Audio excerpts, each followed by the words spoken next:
कल हम लोगों ने पढ़ा था कंप्यूटर टेक्नोलॉजी, राइट। प्रेजेंटेशन मैंने आपको दिखाई थी और एक्सेल के रिलेटेड हम लोग बात कर रहे थे। तो मैं फटाफट से एक्सेल शीट आपके साथ शेयर करती हूँ और दिखाती हूँ कि उसमें इवन किस तरीके से हमको हेल्पफुल हो सकता है इकोनॉमिक्स में, है ना।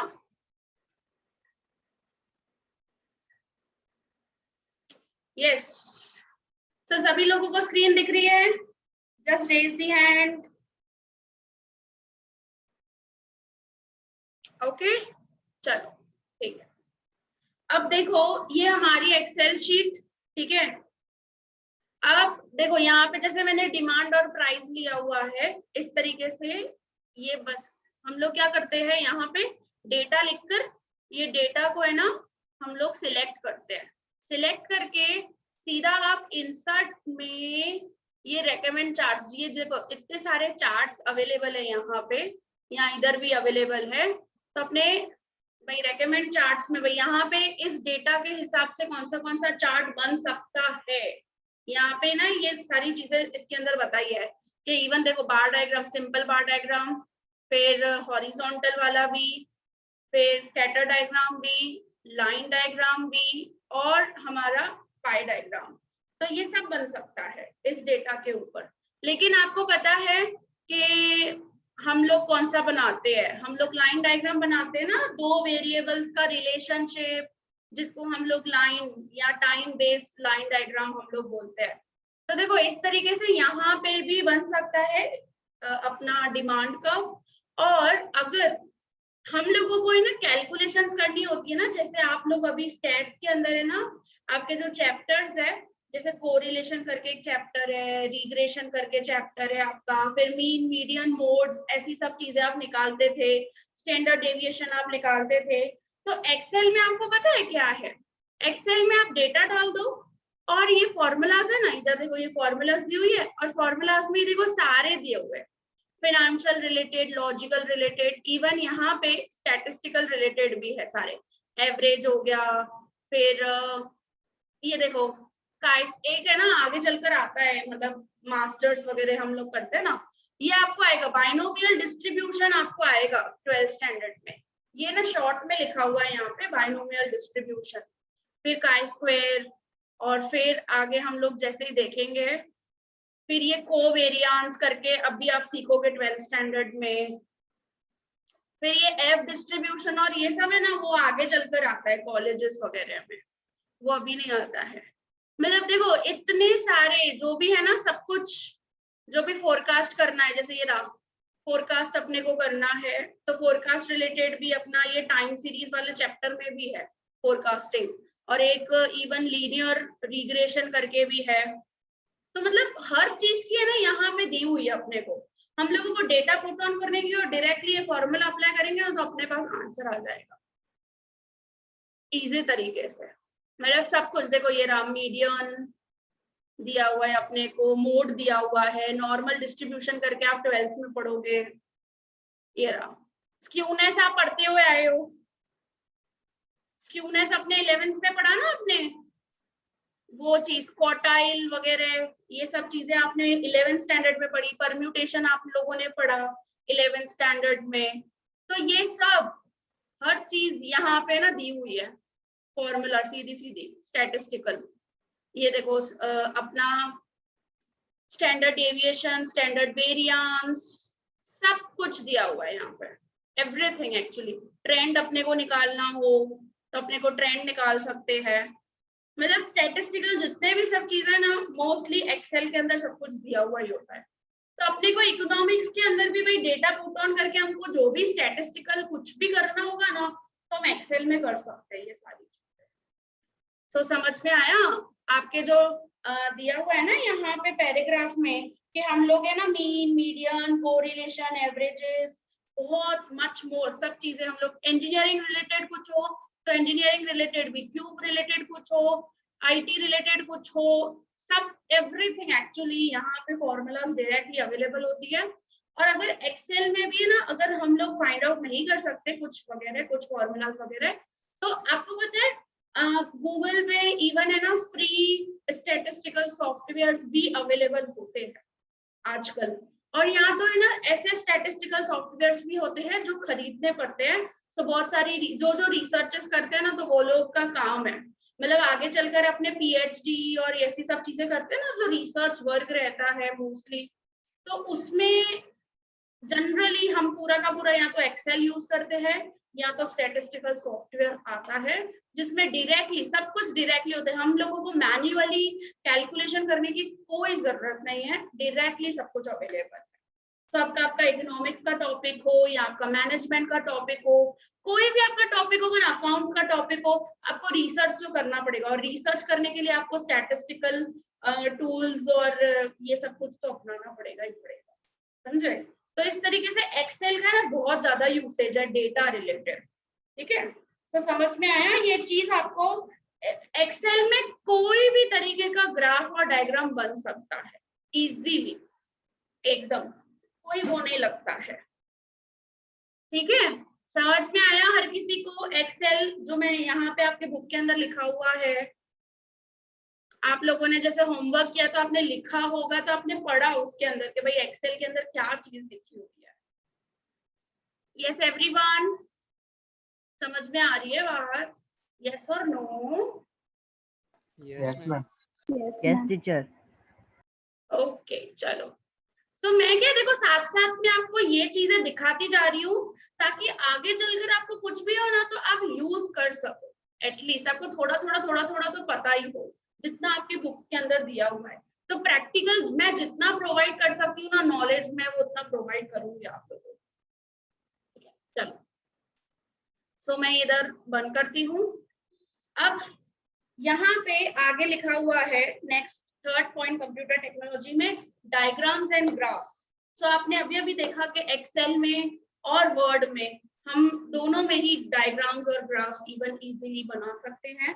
तो देखो यहाँ पे क्या लिखा हुआ है, there are several programs in a computer which help us to draw diagrams and graphs which we frequently use in economics.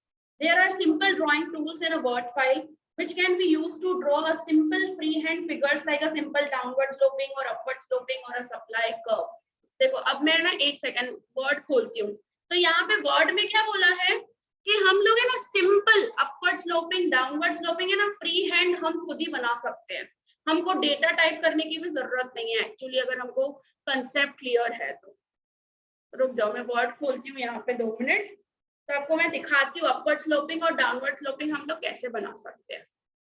और एक्सेल में ना, एक्सेल में पूरा डेटा टाइप करते हैं, वो डेटा को सिलेक्ट करते हैं और फिर कोई भी ग्राफ या कुछ भी अपने को बनाना होता है तो हम लोग बना सकते हैं, समझे, ऐसा होता है।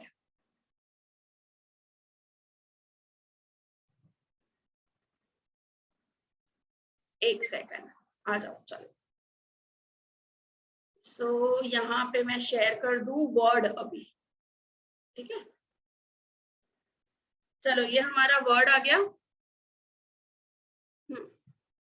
अब वर्ड में भी इंसर्ट में बहुत सारी चीजें होती है actually.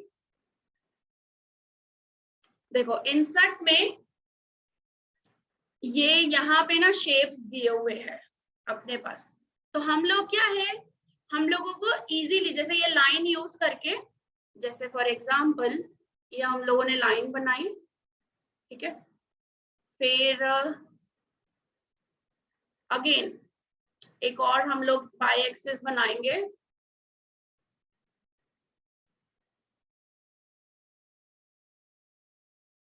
Same as it is, मैं तो कॉपी कर दे रही हूँ।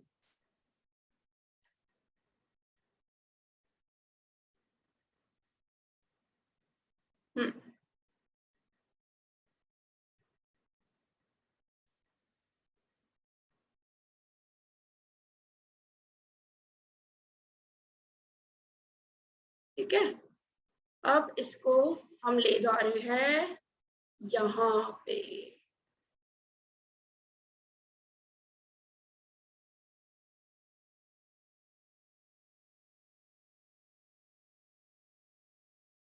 ठीक है। अपने भाई एक्स एक्सिस वाई एक्सिस हम लोग बना दें और फिर सिंपल सा हम लोगों को है ना डाउनवर्ड स्लोपिंग या अपवर्ड स्लोपिंग करना हो, जैसे फॉर एग्जांपल मैं डाउनवर्ड स्लोपिंग करूँ, ये मेरा डाउनवर्ड स्लोपिंग हो गया, ठीक है। अब इसी को रब करती हूँ, अपवर्ड स्लोपिंग करते हैं हम लोग। चलो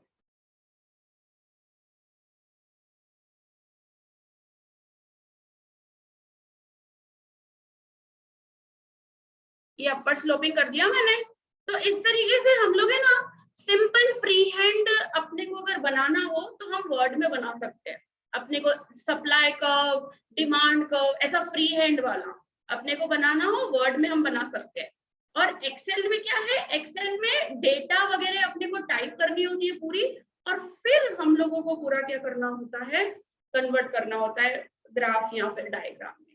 तो जो बहुत कॉम्प्लेक्स ग्राफ्स और डायग्राम्स होते हैं ना वो एक्सेल में बनते हैं, और जो सिंपल सिंपल वाले होते हैं ना वो तो हम लोग यहाँ पे भी बना सकते हैं। देखो यहाँ पे भी वैसे तो वर्ड में भी दिया हुआ ही है अपने पास चार्ट्स वगैरह सब कुछ, जो चार्ट्स है ना जो भी अपने को बनाने करने हो तो अपने को यहाँ पे भी दिया हुआ ही है और एक्सेल में भी दिया हुआ है। तो जहाँ पे भी अपने को बनाना हो सिंपल वाले यहाँ पे बना सकते हैं, थोड़े कॉम्प्लेक्स वाले हम लोग एक्सेल में बनाते हैं, ठीक है। सो ये वर्ड और एक्सेल और प्रेजेंटेशन तीनों चीजें क्लियर हो गई हर किसी को, तीनों चीजें? Yes ma'am. Yes ma'am. चलो ठीक है। अब देखो यहाँ पे क्या लिखा हुआ है, स्टोरेज टूल, ठीक है। अब आपको पता है कि हम लोग ऐसे भाई ऐसे हर जगह पे ऐसे बुक्स लेके थोड़ी जाएंगे, अपने को कहीं पे ट्रैवल करना है कुछ करना है तो हम क्या इतनी सारी बुक्स लेकर घूमते रहेंगे। अब क्या हो गया सिस्टम, भाई आपके पास छोटा सा टैबलेट है या तो फिर आपके पास लैपटॉप है, बस एक लैपटॉप लो, छोटी सी पेन ड्राइव लो, सारी चीजें उसी के अंदर डाल दो, या तो लैपटॉप भी लेके जाने की जरूरत नहीं है। अब पेन ड्राइव आपके पास अगर है तो आप किसी भी साइबर कैफे जाकर या फिर कहीं पर भी आप भाई लैपटॉप यूज करके, या छोटे से आपको पता है इतने इतने छोटे छोटे भी इवन लैपटॉप्स आते हैं आजकल के टाइम पे हैंडी सारे के सारे अपने। तो इवन हम लोग इतनी छोटी चीज और पेन ड्राइव को लेकर इतनी अच्छी डेटा उसके अंदर स्टोर करके हम कहीं पे भी जा सकते हैं। हम ऐसे बुक्स किताबें लेकर तो घूमेंगे नहीं कहीं पर भी। तो आजकल टेक्नोलॉजी की वजह से क्या हो गया है, अगर हमको इकोनॉमिक्स से रिलेटेड जो भी रिसर्चेस करना है, अब जैसे फॉर एग्जांपल इतने सारे इकोनॉमिस्ट है, अब जैसे ये फाइनेंशियल मिनिस्टर पूरा फाइनेंशियल डिपार्टमेंट है गवर्नमेंट का, उधर अंदर कितने सारे लोग काम करते होंगे, अप डाउनिंग होता होगा उनका, तो क्या जगह जगह पे बुक्स लेके घूमते होंगे? आप लोगों ने देखा इवन इस साल का जो बजट फाइनेंशियल मिनिस्टर ने किया वो भी डिजिटल किया, टैबलेट था। वैसे क्या होता था हर साल जो बजट होता था ना पूरी ऐसे फाइल रेडी होती थी, फाइल लेकर आते थे फाइनेंशियल मिनिस्टर और फिर वो फाइल में से पेपर मतलब पेपर के थ्रू रीड करते थे। लेकिन इस साल के बजट के अंदर देखो एक तो वो कोविड की वजह से भी ये था कि भाई सब लोगों के हाथ लगेंगे पेपर पे, वैसी चीज नहीं करनी है प्रिंटिंग वगैरह में जैसे कि सब लोगों के हाथ लगते हैं। इस बार इसी वजह से जो टैबलेट था वो टैबलेट भाई फाइनेंशियल मिनिस्टर लेके गए और वो टैबलेट के थ्रू भाई पूरा का पूरा डिजिटल बजट इस बार भाई वो किया। तो यार उनका इतना ज्यादा अप डाउनिंग होता है तो क्या किताबें लेके घूमेंगे? तो कुछ भी उनको चाहिए तो सिंपल सा पेन ड्राइव है, डेटा सीडी है, ये सब चीजें यूज कर सकते हैं ना अपने, ठीक है। सो स्टोरेज टूल्स में देखो क्या लिखा है, we use a plenty of study material in economics, such material becomes useful in higher studies in economics or for the research. We need a space and carefulness to preserve such material in the form of physical notebooks or books. देखो वैसे क्या होता है हम लोग है ना physical form में नोटबुक्स नोट्स सब कुछ है ना संभाल के रखते हैं कि यार ये ना आगे चलकर अपने को काम आएगी। आज का जमाना गया भाई, हम संभाल के रखने वाले नहीं है, सिंपल सा पीडीएफ फाइल ट्रांसफर कर दो, पूरा बना दो एक न्यू फोल्डर करके, सब कुछ उसी में रहेगा। काय का अपने को नोट्स वोट्स हाथ में लेके घूमने की जरूरत है, राइट। तो आजकल क्या हो गया ये सब चीजें नहीं होता है। तो देयर इज अ फियर, क्योंकि देखो बुक्स वगैरह क्या होगा, नोट्स वगैरह क्या होगा, भाई अभी कुछ भी हो गया, पानी गिर गया या फिर कुछ खराब हो गया, फिर ऐसे फोल्ड हो गया, मतलब यहाँ गुम हो गए। सबसे बड़ी चीज तो हमने ना यार नोटबुक यहाँ पे रखी थी मिल ही नहीं रही है, और एग्जाम टाइम पे ना ऐसा बहुत कुछ होता है भाई, हम लोग इतने अच्छे से नोट्स बनाते हैं और हम लोग रखते हैं नोटबुक्स वगैरह और गुम हो जाती है। सो इससे बेटर है कि हम लोग सिंपल सा भाई हम लोग है ना जो भी अपने को नोट्स बनाना है टाइप करके रखो अपने लैपटॉप में या अपने फोन वगैरह में, और फिर उसको जब मन चाहे तब पढ़ लो, किसी भी कोने में जाके बैठो और पढ़ लो उसको, राइट। तो नहीं तो क्या होता है नोटबुक से गुम हो जाती है। So there is a fear of losing such material owing to the moisture, pest। यहाँ तो आपको पता है वो येलो येलो इतना टाइम रखे होते हैं ना बुक्स वगैरह, तो उसके ऊपर है ना ऐसे येलो येलो और पूरी बुक्स का पेजेस वगैरह ऐसे डल हो जाते हैं एकदम, तो ऐसी सब चीजें होती है। So but we can preserve all such material in computer. Besides, it can be carried anywhere by transferring in a hard disk, या CD वाला या तो pen drive. By transferring it in an email, Dropbox, Google Drive, DigiLocker, etc., we can access this material and read it any part of the world, and thus study material can be preserved with the help of computer technology. Simple. तो ये काफी technology आसान कर दिया है हमारी life को, हमारे पढ़ने के टेक्निक्स को। फिर है अदर टूल्स, यहाँ पे बताया।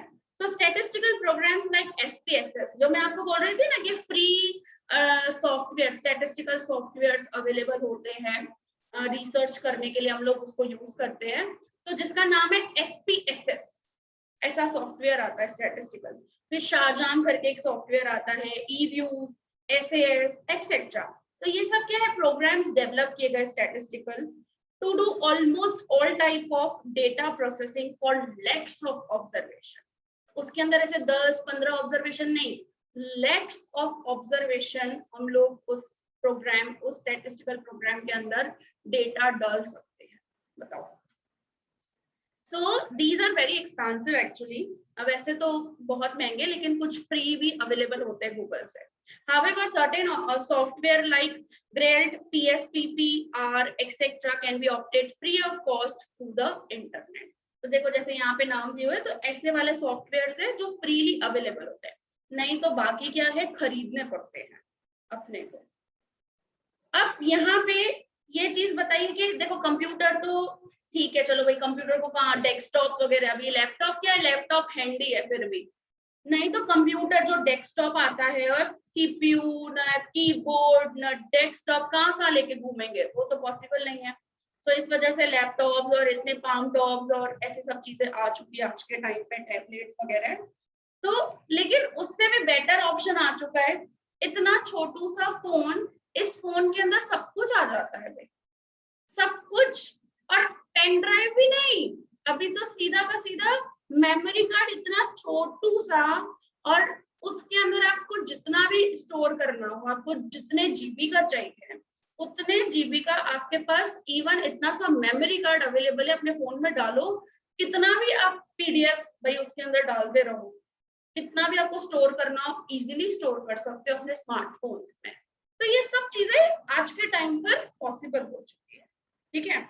बट आ गया यहाँ पे बट, आखिर तो कंप्यूटर या स्मार्टफोन एक टूल ही है, आखिर तो कब तक हम लोग ऑनलाइन स्टडी करते रहेंगे?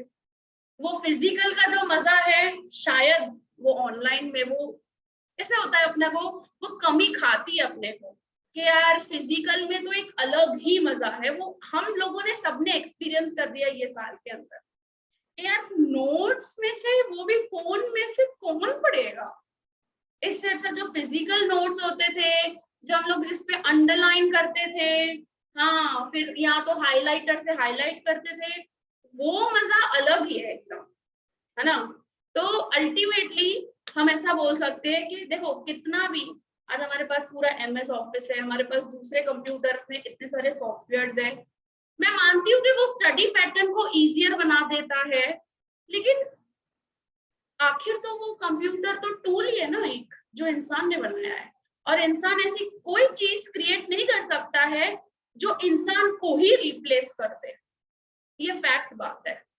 इंसान मैनमेड चीज ऐसी कोई क्रिएट नहीं होगी कि जो मैन को ही हटा दे, समझे। तो ये बड़ा कोशिश चलता रहता है हर एक इंसान का, जो भी क्रिएट करना है कोई भी टेक्नोलॉजी वगैरह, तो भाई मदद रूप हो सके, लेकिन उस इंसान को हटाकर बस वो टेक्नोलॉजी सब यूज करते रहे, ऐसा नहीं। तो जैसे सीधी सी बात है, आज भले हम लोग टेक्नोलॉजी का इस्तेमाल कर रहे हैं, हम लोग लाइव लेक्चर ले रहे हैं, लेकिन टीचर तो है ना सामने। टीचर को रिप्लेस कर दोगे क्या? फिर पढ़ोगे कैसे? या यूट्यूब पे जितने भी ट्यूटोरियल्स अवेलेबल है या वीडियोस अवेलेबल है, कोई ना कोई तो है पीछे बताने वाला, कोई ना कोई, या सामने कोई फैकल्टी आपको दिखेगा एक्सप्लेन करने वाला, राइट? तो आखिर तो स्टडी पैटर्न जो हमारा है उसको तो नहीं बदल सकते ना हम लोग, जो पैटर्न है सिंपल। तो यहाँ पे कुछ लिमिटेशन, यहाँ पे कुछ क्वेश्चन दिए हुए, question in using the computer technology. So computer is an aid. Aid मतलब to help. AID. समझे? तो aid का मतलब क्या होता है? हेल्प करना। कंप्यूटर खाली क्या है? हमको हेल्प करता है स्टडिंग प्रोसेस में। It is not a study material itself. खुद स्टडी मटेरियल नहीं है। मैं जो यहाँ पे टाइप करूंगी वो मेरा काम करेगा, राइट? भाई खुद ही सब कुछ होता जाए ऐसा तो नहीं होगा ना। So it helps to make the process of studying easier and faster, but it does not replace the process of studying. If we do not use the right commands in a computer, अभी देखो Excel में, अब जब मेरे को command पता ही नहीं है, मेरे को एक्सेल चलाने ही नहीं आता है ना, मेरे को पीपीटी बनाने ही नहीं आती है, मुझे बताओ क्या मतलब का आपका? जैसे छोटे बच्चे हैं, अब छोटे बच्चों के लिए, अब आप लोग तो जैसे बड़े हो तो जूम चलाना ऐसी सब चीजें जान रहे हो। अब छोटे बच्चे वो ऑनलाइन लेक्चर, उनको क्या पता चलेगा? कितना भी तो उनके मम्मा बैठेंगे साथ में, वो पूरा चालू करके देंगे और फिर बच्चे सुनेंगे। तो साथ में किसी को बैठना पड़ेगा ना, जिसको ये टेक्नोलॉजी के बारे में पता हो। जिसको टेक्नोलॉजी के बारे में पता ही नहीं है तो उसको वो यूज कैसे करेगा, राइट? सो अगर हम लोग सही कमांड्स नहीं डालते हैं कंप्यूटर में तो we may end up losing our material. एक क्लिक करने से ना भाई सारा का सारा मटेरियल उड़ भी सकता है, हैक भी हो सकता है, कुछ भी। तो ये सब चांसेस भी हो जाते हैं इसके साथ साथ में, क्योंकि आपको भी पता है, अगर सीधी सी बात है, किसी के प्रॉस है तो साथ में कॉन्स तो आएंगे ही आएंगे उसके, मतलब किसी के एडवांटेजेस है तो साथ में लिमिटेशंस तो आने ही आने हैं, सिंपल सी बात है। So we may also end up getting incorrect graphs and data processing if we do not know the correct formula and the commands. अगर अपने को फॉर्मूला ही नहीं पता होगी, कमांड ही नहीं पता होगा, तो हम लोगों को गलत गलत मिलता जाएगा ग्राफ, गलत इंफॉर्मेशन, फिर उसी का हम एनालिसिस कर लेंगे। तो ये क्या हो जाएगा, हम लोगों को प्रॉपर नॉलेज ही नहीं उस चीज का, ठीक है? तो कुछ लिमिटेशंस भी कंप्यूटर टेक्नोलॉजी के यहाँ पे प्रोवाइड किए हुए, और आपसे 2 मार्क में पूछ सकते हैं कि व्हाट आर द कॉशंस और what are the limitation of using the computer technology, ठीक है? तो ऐसा करके आपका क्वेश्चन आता है। So that's it. अभी कंप्यूटर टेक्नोलॉजी वाला पार्ट आपका कंप्लीट हो गया। अब हम लोग आ जाते हैं इंटरनेट टेक्नोलॉजी पे। मुझे बताओ इकोनॉमिक्स के रिलेटेड इंटरनेट पे आपको कहाँ पे क्या क्या चीज मिल सकती है? Just tell me. Yes, computer का तो हम लोगों ने देख लिया, लेकिन इंटरनेट की अगर हम बात करें, आपको इकोनॉमिक्स के रिलेटेड क्या क्या मिलेगा? यस, खुशी, आदित्य, सुजल, इंफॉर्मेशन मिलेगी, okay. Yes yes Vinita, yes Krishna, information मिलेगी, ओके। और पीयूष, और क्या मिलेगा अपने को? इकोनॉमिक्स के रिलेटेड इंटरनेट से हमको क्या क्या हेल्पफुल यूजफुलनेस हो सकता है? बोलो यार, पूरा दिन इंटरनेट तो आप लोग चलाते ही हो। रीडिंग मटेरियल मिल सकता है अपने को, ओके। यस, और यस आदित्य बताओ। प्रीतम, इंटरनेट जैसे पे तुम लोग डिस्कशन नहीं कर रहे हो, मेरे को अजीब लग रहा है। हाँ ऑनलाइन अपने को भाई वो आ गया है ना अभी यूट्यूब वगैरह पे सारा वीडियो लेक्चर्स टीचर्स के सारे। यस भाई मैं सोचूं इंटरनेट की बात चल रही है और इंटरनेट पे तुम बोल नहीं रहे हो, अजीब बात हो गई है। तो ये तो बड़ा इम्पोर्टेंट सा मुद्दा है। हाँ मैं एजुकेशन ही बोल रही हूँ पीयूष, इकोनॉमिक्स के रिलेटेड ही बात कर रही हूँ। एजुकेशन में क्या मिल सकता है अपने को, कहाँ कहाँ पे आप इंफॉर्मेशन कहाँ से फाइंड आउट करते हो, जो भी आपको इंफॉर्मेशन चाहिए होती है। ठीक है सोशल मीडिया से आपको इंफॉर्मेशन मिलती है और कहाँ से इंफॉर्मेशन,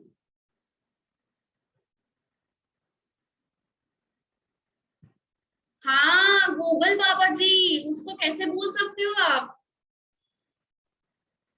हाँ बुक्स रीड कर सकते हैं हम लोग गूगल से, ऑफ कोर्स उजल यार। तो ये सिंपल सी बात है, गूगल बाबा जी को कैसे भूल सकते हो। हम लोगों को कुछ भी समझ में नहीं आता है, कुछ भी डाउट होता है, डायरेक्टली हम लोग सर्च इंजन पे जाते हैं, हमारे गूगल बाबा के पास जाते हैं और गूगल बाबा हम लोगों को सब चीजें बता देते हैं। हमको जो भी चाहिए, हमको वीडियोस चाहिए, हमको इमेजेस चाहिए, हम लोगों को इंफॉर्मेशन चाहिए, हमको रीडिंग मटेरियल रिलेटेड कुछ चाहिए, एवरीथिंग हमारे गूगल बाबा के पास रेडी है। हाँ या ना।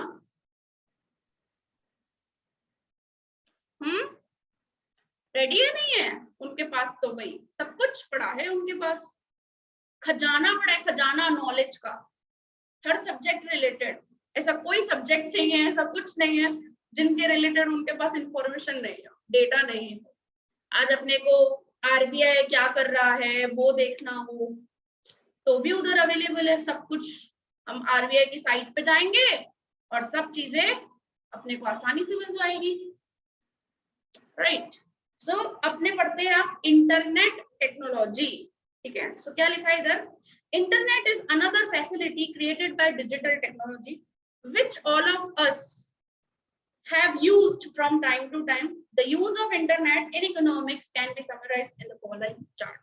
So यहाँ पे सबसे पहले इंटरनेट में बताया ट्यूटोरियल्स, क्या बताया हुआ है, tutorials.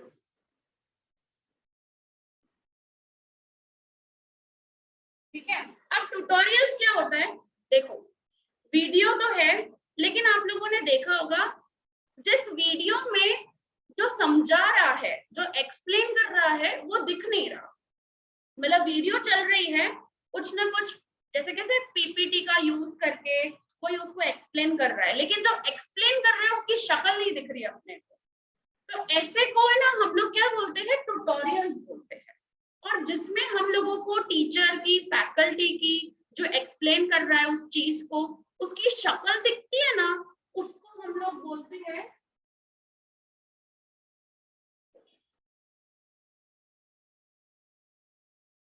Active learning.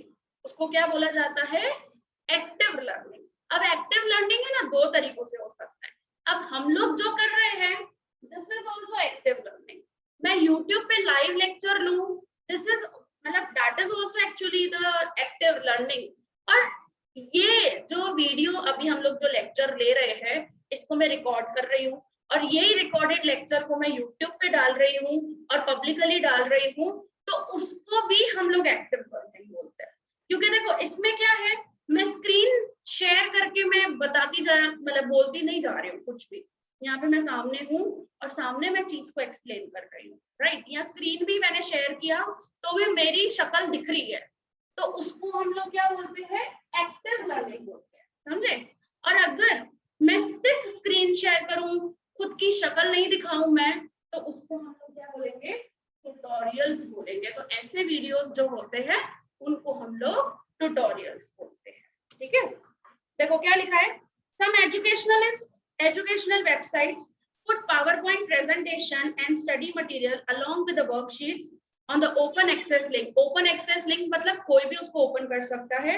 We can view such presentation as a tutorials. फिर बताया active learning.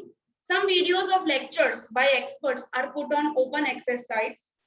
By some educational institutions or some institutions create live lectures available to the students. We can register on these sites and we can listen to a lecture on the net like we do in our classroom. जैसे हम लोग classroom में वही teacher सामने दिख रही है, board पे समझा रही है, और इस तरीके से अगर लेक्चर वगैरह है या लाइव लेक्चर जैसे हम लोग ले रहे हैं, जैसे हम क्लासरूम में बैठे हो, भाई मैं दिख रही हूँ, बोर्ड दिख रहा है और आप लोग खाली क्या हो, घर पे बैठे हो, लेकिन ऐसा अपने आप को इमेजिन करने का, हम एक बेंच पे बैठे हुए हम लोग, ऐसे सो के लेट के अपने को लेक्चर नहीं देखना होता है, आराम से अच्छे से बैठ के कंफर्टेबल टेबल चेयर पे बैठने का और फिर लेक्चर देखने का, तो हमको ऐसा फील आए कि हम लोग है ना क्लासरूम में ही बैठे हुए हैं। ठीक है, सो हम लोग भाई यूट्यूब जिनके भी चैनल्स हैं उनको सब्सक्राइब कर ले, और फिर हम उनकी जो भी वीडियोस वो लोग अपलोड करते हैं हम लोग वो देख सकते हैं, सिंपल। या फिर इवन सब्सक्रिप्शन भी लेना पड़ता है काफी बार उन वीडियोस को देखने के लिए, क्योंकि ना क्या करते हैं लोग, कुछ वीडियोस है ना डालते हैं, राइट, कुछ वीडियोस डालेंगे 3-4, भाई जैसे चैप्टर नंबर 1 है, ये चैप्टर 1 की ना स्टार्टिंग की वीडियोस डालेंगे, फिर दूसरी जो वीडियोस आपको अगर देखनी है तो आप सब्सक्रिप्शन ले लो, मंथली सब्सक्रिप्शन ले लो, 3 मंथली सब्सक्रिप्शन ले लो, 6 मंथली सब्सक्रिप्शन ले लो, ऐसा भी आता है। तो वो डिपेंड करता है जिसका जिसका जैसा जैसा काम हो। For example lectures by experts are available in economics and other subjects. ठीक है, फिर reading material, so reading material को हम लोग ई बुक्स भी बोलते हैं, है ना। So numerous books are available online free of cost for reading. Some good research articles, copies of journals, etc. are also available for reading. Some articles, books and journals can be accessed by paying some annual fees. कुछ books free of cost होती है, हम लोग देख सकते हैं, या फिर आप लोग देखते भी होंगे कि कुछ बुक्स पे ना बोलेंगे कि इसकी पेमेंट करो, इसको सब्सक्रिप्शन लो, तो इसका पे करोगे आप, फिर आप इसको पढ़ सकते हो। तो काफी बुक्स ऐसे भी होते हैं, right. So these materials are called e books और ई जर्नल्स। सो यहाँ ई जर्नल्स भी बोल सकते हैं हम लोग, यहाँ ई बुक्स भी बोल सकते हैं। सो ये 1 मार्क में आपसे पूछ सकते हैं what do you mean by e books, ऐसा करके क्वेश्चन। ठीक है, फिर आ जाता है इंफॉर्मेशन, अपने को इंफॉर्मेशन मिल सकती है कुछ भी अपने को यूनिवर्सिटीज रिलेटेड, भाई कॉलेजेस कौन से होंगे, अभी आफ्टर 12th हम सोचोगे ना हम क्या करेंगे कैसे करेंगे। अब किसी को इकोनॉमिक्स के रिलेटेड ही जाना पड़े कि भाई मेरे को इकोनॉमिक्स ही आगे चल के करना है, या मेरे को मैनेजमेंट रिलेटेड, या मेरे को अकाउंटिंग रिलेटेड, तो कौन से कॉलेजेस है जो ऐसे सारे कोर्सेज प्रोवाइड करते हैं, डिग्रीज प्रोवाइड करते हैं डिफरेंट, तो ये सब हम लोग सर्च आउट कर सकते हैं। So by merely searching, we can get information on universities offering degrees in economics or any other information about any subject. So कोई भी subject related आपको information चाहिए, Google बाबा जिंदाबाद है। फिर है miscellaneous, कोई भी छोटी मोटी information चाहिए, reference books के नाम चाहिए, भाई हमको कौन सा रेफर करना चाहिए। ऐसा गुजरात बोर्ड में तो जनरली नहीं होता है, लेकिन सीबीएसई में बहुत होता है। सीबीएसई की जो बुक्स आती है ना, उसके लिए हमको सर्च करना पड़ता है कि कौन सी बुक को रेफर करना है, बिकॉज अलग अलग पब्लिशर्स होते हैं बुक्स के, और अलग अलग उनका लैंग्वेज होता है अंदर। So we can get quotes about economics, name of reference books, etc. also on internet by using search engine, that is Google. ठीक है, and the last that is data. So economic uses a lot of secondary data, हम लोग use करते हैं ना। So for instance, for example, we use data on budget of a government, banking, agriculture production, value of exports, imports, poverty, unemployment, industrial production, and many others. So these data can be accessed from authentic website. अगर हम लोगों को सही site से, मतलब हमको information सही चाहिए तो हमको ऑथेंटिक सही साइट पे जाना पड़ेगा, नहीं तो गलत इंफॉर्मेशन भी बहुत सारी पड़ी होती है गूगल के ऊपर। अपने नहीं देखते, जैसे अपने कोई फुल फॉर्म सर्च आउट करते हैं तो फुल फॉर्म है ना, पता नहीं कौन से फुल फॉर्म्स आते रहते हैं, बट हमारे बुक में वो फुल फॉर्म अलग होता है, समझे। तो ऐसा बहुत होता रहता है। या हमको कोई भी डेटा वगैरह चाहिए, तो जैसे आरबीआई रिलेटेड कोई डेटा चाहिए, तो अपने को वो आरबीआई की साइट पे हम लोग जाएंगे और उस उधर जो अपलोड की है आरबीआई ने रिसर्च करके, तो वही डेटा सही होगी। फिर दूसरी गलत डेटा भी बहुत सारी होती है, तो हमको ना उस पर विश्वास नहीं करते। हमको पता होना चाहिए कि साइट कौन सी है। जैसे यहाँ पे ना कुछ एग्जांपल्स दिए हुए हैं कि अगर हमको आरबीआई रिलेटेड चाहिए तो आरबीआई की साइट है www.rbi.org करके उसकी ऑफिशियल वेबसाइट है।